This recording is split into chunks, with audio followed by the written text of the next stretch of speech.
로마서 3장.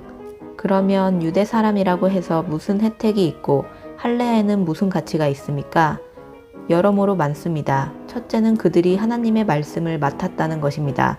그런데 그들 가운데 어떤 사람들이 믿지 않았다면 어떻게 되겠습니까? 그들의 불신앙이 하나님의 신실하심을 무효화시키겠습니까? 결코 그럴 수 없습니다.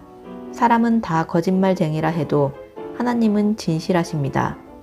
기록되기를 주께서 말씀하실 때 의롭다는 인정을 받으시고 판단받으실 때 이기려 하심이다 라고 한 것과 같습니다.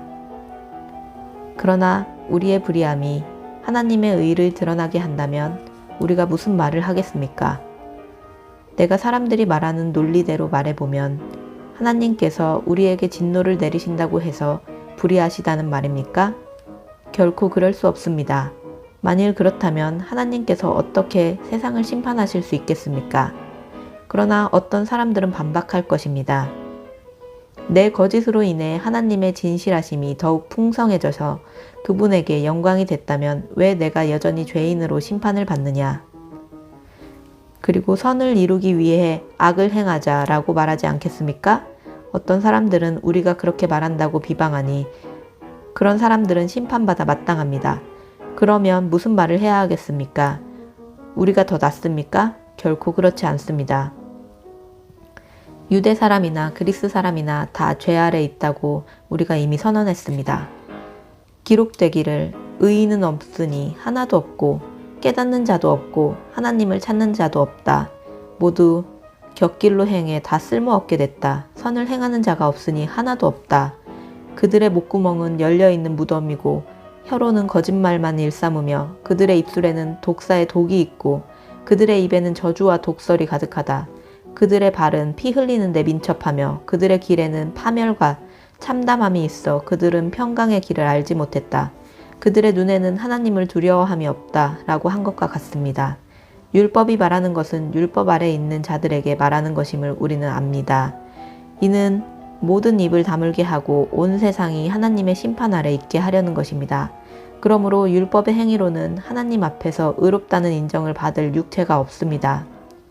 율법으로는 죄를 깨달을 뿐입니다. 그러나 이제 율법과 별개로 하나님의 의가 나타났습니다. 이것은 율법과 예언자들이 증거한 것입니다. 하나님의 의는 예수 그리스도를 믿는 믿음으로 인해 믿는 모든 사람들에게 주어집니다. 거기에는 차별이 없습니다. 모든 사람이 죄를 지었으므로 하나님의 영광에 이르지 못합니다. 그러나 그리스도 예수 안에 있는 구속으로 인해 하나님의 은혜로 값없이 의롭다는 인정을 받았습니다. 하나님께서는 이 예수를 속죄 제물로 내어주셨습니다. 의롭게 되는 것은 예수의 피를 믿음으로써 이루어집니다. 이는 하나님께서 오래 참으시는 가운데 과거에 지은 죄를 간과하심으로 그분의 의를 나타내시기 위함입니다. 지금 이때에 하나님께서 그분의 의를 나타내신 것은 자신이 의로우시며 또한 예수 믿는 사람들을 의롭다고 인정하시는 분임을 나타내시기 위함입니다. 그렇다면 자랑할 것이 어디에 있습니까? 전혀 없습니다. 어떤 법으로입니까? 행위로입니까? 아닙니다. 오직 믿음의 법으로입니다. 우리는 사람이 율법의 행위와 상관없이 믿음으로 의롭다는 인정을 받는다고 생각합니다. 하나님이 유대 사람만의 하나님입니까? 이방 사람의 하나님은 아닙니까? 진실로 이방 사람들의 하나님도 되십니다. 할례받은 사람도 믿음으로 인해 또한 할례받지 않은 사람도 믿음으로 인해 의롭다고 인정하실 하나님은 한 분뿐이십니다. 그렇다면 우리가 믿음으로 말미암아 율법을 파기합니까? 결코 그럴 수 없습니다. 오히려 우리는 율법을 굳게 세웁니다. 아멘. 4장. 그러면 우리가 육신에 따라 우리의 조상이 된 아브라함이 무엇을 얻었다고 말할 수 있겠습니까? 만일 아브라함이 행위로 의롭다는 인정을 받았다면 자랑할 것이 있겠지만 하나님 앞에서는 없습니다. 성경은 무엇이라고 말합니까? 아브라함이 하나님을 믿으니 이것이 그에게 의로 여겨졌다 라고 합니다. 일하는 자에게는 품삯이 은혜로 여겨지지 않고 정당한 대가로 여겨지나 일하지 않고도 경건치 않은 사람을 의롭다고 인정하시는 분을 믿는 사람에게는 그의 믿음이 의로 여겨집니다. 행위와 상관없이 하나님께 의롭다고 인정받는 사람의 복에 대해 다윗도 이렇게 말합니다. 주께서 불법을 용서하시고 죄를 덮어주시는 사람은 복이 있고 주께서 그 죄를 인정치 않으실 사람은 복이 있다. 그러면 이 복은 할례 받은 사람에게만 내리는 것입니까? 아니면 할례 받지 않은 사람에게도 내리는 것입니까? 우리가 말하기를 아브라함이 하나님을 믿으니 이것이 그에게 의로 여겨졌다라고 했습니다. 그러면 이것이 어떻게 의로 여겨졌습니까? 그가 할례를 받은 때입니까? 아니면 할례를 받지 않은 때입니까? 할례를 받은 때가 아니라 할례를 받지 않은 때입니다.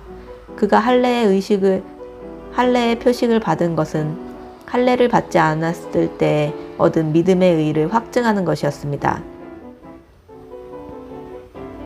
이는 아브라함이 할례 받지 않은 사람으로서 믿는 모든 사람의 조상이 돼 그들도 의롭다는 인정을 받게 하려는 것이었습니다. 그는 또한 할례 받은 사람의 조상이 됐습니다. 곧 할례를 받았을 뿐 아니라 우리 조상 아브라함이 할례를 받지 않은 때에 가졌던 믿음의 발자취를 따르는 사람들의 조상이 됐습니다. 아브라함이나 그의 후손에게 세상의 상속자가 되라고 하신 약속은 율법으로 인해 된 것이 아니라 오직 믿음의 의로 인해 된 것입니다.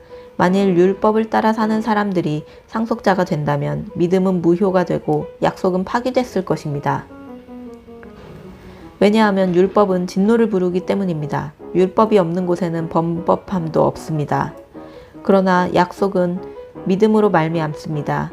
이는 아브라함의 모든 후손, 곧 율법을 따라 사는 사람뿐만 아니라 아브라함의 믿음을 따라 사는 사람들에게도 은혜로 이 약속을 보장해 주시기 위한 것입니다. 아브라함은 우리 모두의 조상입니다. 기록되기를 내가 너를 많은 민족의 조상으로 세웠다라고 한 것과 같습니다. 아브라함은 그가 믿는 하나님, 곧 죽은 사람을 살리시며 없는 것을 있는 것 같이 부르시는 하나님 앞에서 우리의 조상이 됐습니다. 아브라함은 소망이 없는 가운데서도 소망을 갖고 믿었습니다. 이는 내 후손이 이와 같을 것이다 라고 하신 말씀대로 많은 민족의 조상이 되게 하기 위한 것이었습니다. 아브라함은 100세나 돼 이미 자기 몸이 죽은 것 같고 사라의 태가 죽은 것 같음을 알고도 믿음이 약해지지 않았습니다. 그는 하나님의 약속을 믿고 의심하지 않았고 도리어 믿음이 굳건해져서 하나님께 영광을 돌리고 약속하신 그것을 또한 능히 이루실 것을 확신했습니다. 그러므로 이것이 그에게 의로 여겨졌습니다. 그에게 의로 여겨졌다라는 말은 아브라함만을 위하여 기록된 것이 아니라 의롭다는 인정을 받을 우리, 곧 우리 주 예수를 죽은 사람 가운데서 살리신 분을 믿는 우리도 위한 것입니다. 예수께서는 우리의 범죄를 인해 죽음에 넘겨지셨고 우리의 의를 위해 살리심을 받았습니다. 아멘.